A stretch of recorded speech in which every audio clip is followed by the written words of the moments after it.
Good morning, students. Dear students, we have studied passive voice form of present, indefinite and continuous. Today we shall study about present passive form of present perfect tense. In singular subject, we have to use helping verb has been.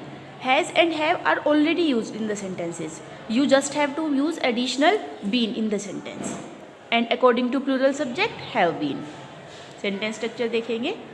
New subject which will be formed from your object and helping verb according to new subject, whether it is singular or plural. If it is singular, it becomes singular, then your helping verb has been, and if it becomes plural, then have been.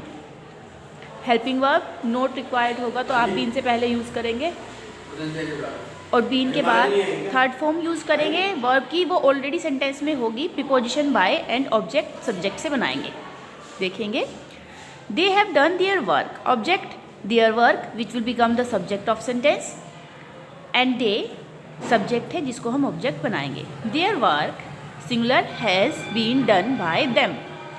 She has sung a sweet song, a sweet song subject बन जाएगा. A sweet song helping verb has been add करेंगे, third form as it is given है sung by her.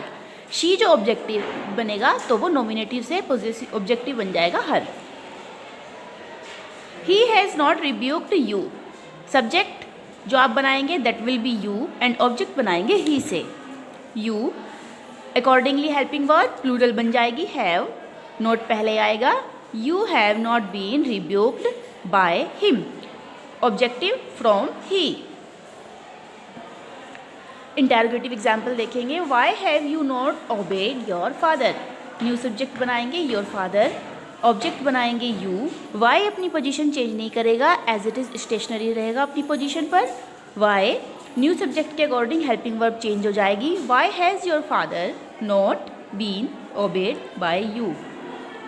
have the boys not beaten him, ये नया subject बनाएंगे हम him से and object बनाएंगे न्यू ऑब्जेक्ट बनाएंगे द बॉयज से. हैव जो है हेल्पिंग वर्ब यूज़ हो रही है इंटरोगेटिव फ्रेमिंग के लिए, स्टेशनरी रहेगा. न्यू सब्जेक्ट के अकॉर्डिंग हम इसको चेंज तो करेंगे लेकिन पोजीशन इसकी चेंज नहीं करेंगे. देखेंगे has he not been beaten by the boys. Has Rekha cooked delicious food, delicious food subject बन जाएगा, रेखा ऑब्जेक्ट की जगह पर ट्रांसफ़र हो जाएगा, दोनों इंटरचेंज हो जाएंगे वर्ड, जैसे कि प्रीवियस एग्जांपल्स में आपने देखा है. Has delicious food been cooked by Rekha. और एग्जांपल देखेंगे. Who has broken the chair, subject बनाएंगे द चेयर. हु क्योंकि इंटरोगेटिव वर्ड भी है और इसको हम यूज़ करेंगे स्टार्टिंग पोजीशन पर ही, तो हम जब भी हु से पैसिव बनाते हैं तो बाय लगता है इसके साथ और सब्जेक्ट बन जाता है एक पोजीशन.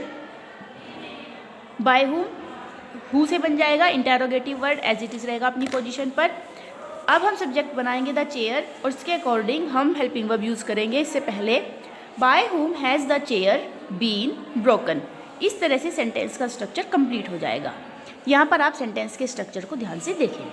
स्टूडेंट्स इन सारे एग्जाम्पल्स को आप पढ़ेंगे, ध्यान से देखेंगे, ऑब्जर्व करेंगे. कोई डिफरेंस कोई प्रॉब्लम इसमें आपको नज़र आए तो वो मुझे बताएंगे और इसको ध्यान से स्टडी करेंगे. इसके साथ हमारा प्रेजेंट का पैसिव वॉइस कंप्लीट हो जाता है, क्योंकि प्रेजेंट परफेक्ट में पैसिव वॉइस हम नहीं बनाएंगे, नहीं बनती हैं. हमने पढ़ा है present, indefinite, continuous and perfect. तो ये तीनों स्ट्रक्चर प्रेजेंट के कंप्लीट हो गए हैं.